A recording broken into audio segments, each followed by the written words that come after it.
Hey guys, today we're unboxing and setting up a very special package. This is the Playseat Evolution Alcantara Pro. So I'm going to be showing you what's inside the box and then setting everything all up. Now just before we open the box, I do want to be completely transparent with you that I did actually approach Playseat to see if they could actually send me one of these rigs, which they have very kindly done, but that's not going to be swaying my opinions at all. Everything you'll hear is my own honest feedback. But I got to say though that I'm a massive fan of Playseat. They do rigs for Formula 1, Formula E, World Rally Championship, then you've got games like Project Cars, Dirt, Forza, and so I'm very lucky to get this today, but everything you will hear is my own honest feedback. Right, so that's all sorted. Let's get it open. Okay, so there's a box inside of a box. I could lift it out, or... Right, let's see what we've got inside. So the first thing in here is the seat slider, which is sort of a must for any sort of home racing simulator. It's much like something that you would find in a car where you've got a little bar at the bottom, and when you pull it up, the seat obviously moves backwards or forwards to adjust with your height. Next up is the detachable seat or cushion that you actually be sitting on in the racing rig. And the main reason for that is just because a lot of people might be sitting in it, or yourself, and after a certain amount of time, it gets a bit sweaty, and you might want to give it a wash. So it's actually really useful that it actually comes separate, and there's no actual metal or anything proper hard in it. It's all just nice padding and foam, really. Next up is the actual bucket seat, which is going to be surrounding you in the rig.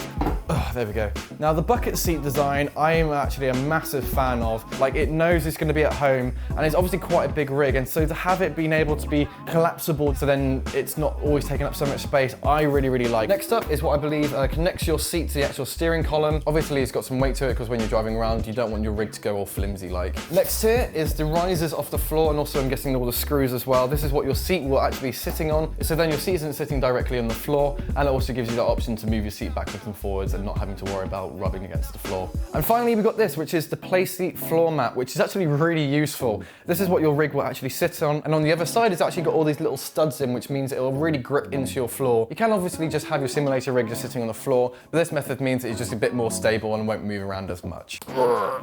Aha, so this is the actual stick. Whoa, that was close. So this is the plate which actually goes onto this. This is what will connect onto your steering wheel. That's quite nice, not gonna lie. It's proper thick metal as well. This looks like the plate which your pedals will be attaching onto down by your feet. And also it's adjustable as well, so if you've got longer feet or if you want a bit more of a reach, then you can tilt it back and forward. But this is what would be attaching onto the bottom of this section right here. But look at this. This is the seat.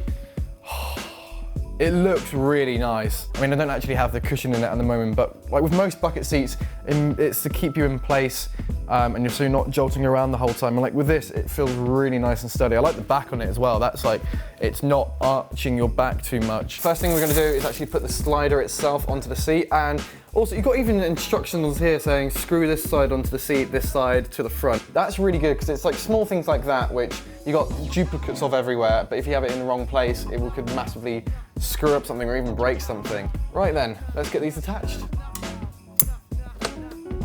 Okay, so that's now both sliders attached onto the chair. One thing that did surprise me though, which is actually a really good thing, is that when I've installed sort of seat sliders before in actual cars and sort of newish parts, they don't come greased or anything, whereas these ones have been oiled up to max, so you don't need to keep much maintenance with them, and it keeps all the mechanisms nice and smooth, which I thought was actually pretty good of them to actually do, because like, most people who are probably setting this up probably wouldn't even think about that sort of thing, but because it's now is all maximum greased up and my hands are all nice and oily, it means that you don't actually have to keep much maintenance on this, if any at all, really, to be honest. So I thought that was a nice little touch, basically. Right, next is actually attaching the lever, which actually is sort of like your release, so you can actually move the seat backwards and forwards. That one's always a bit of a tricky one to do, just because of the space you've got. And whenever you're sort of installing this, because it's taking off so much pressure, you've got to squeeze that metal in to sort of get it really fixed into place. But it's in there now, so the mechanism now works, which is great. Right, next up is attaching the sliders onto these plates. That's one done. Right, so that's both parts now done. I think it goes without saying that having two people to help you build with this is going to help it a little bit easier, but at the same time, I'm just doing it by my own, and there's a few things that are a bit tricky, but I can still get past it all right. But I think if you do have two people, that might help you out. So next we're gonna add the support bars, which go from here to here. That's so then the chair isn't so flimsy and it just gives it a bit more structure. As you are putting in the support bars as well, it's obviously good to remember that you need to sort of get both sides to be at the same length, because obviously if one's further back, then the chair's gonna start rocking a little bit. So yeah, just using the seat slider, get it all in position, make sure it's at full lock at the top. There we go, and it should be fun. Right, so next up, it is the actual beam that sits in here and goes up into the steering column.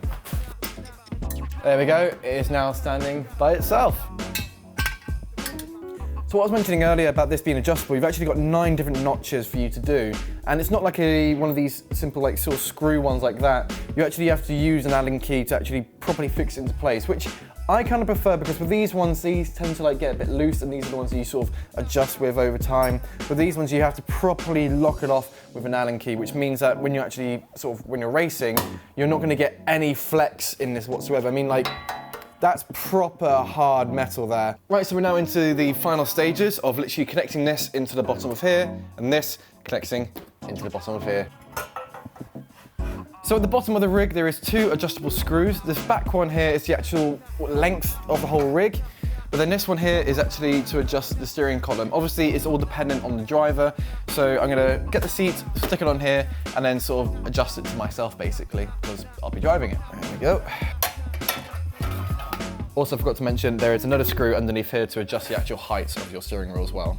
Right, so there we go. That's all really set up. I just got to put the floor mat down, get this into its final position, because basically this is going to be the other way around. I got to say, this is an amazing seat. It feels really comfortable. Like the whole idea of it being a sim racing rig is that you want to feel properly in control, and you want to be comfy. Obviously, if you've got to imagine like Formula 1, for example, the drivers have got so much to concentrate about, and the least of their concerns, they don't want to feel any discomfort. Like, you don't want to be driving around and then focusing like, oh, I'm not really comfy. Like, it's really well made, and there's so many sort of different variations for different like wheels you want to put on here, or different pedals as well, and also so much adjustability. And this just feels just really, really nice and stable. And so there we go, the first part of my racing rig is now complete, the Playseat Evolution Alcantara Pro. Massive thanks again to Playseat, and if you want to grab one yourself, I'll leave one in the description down below. In the next video, I'm going to be talking about the steering wheels and the pedals I'm going to be getting for this, but until then, you can subscribe to my channel at the very top if you want to be notified for when that video comes out, or you can just click another video here that I've made. So yeah, thanks very much for watching, and I'll see you next time.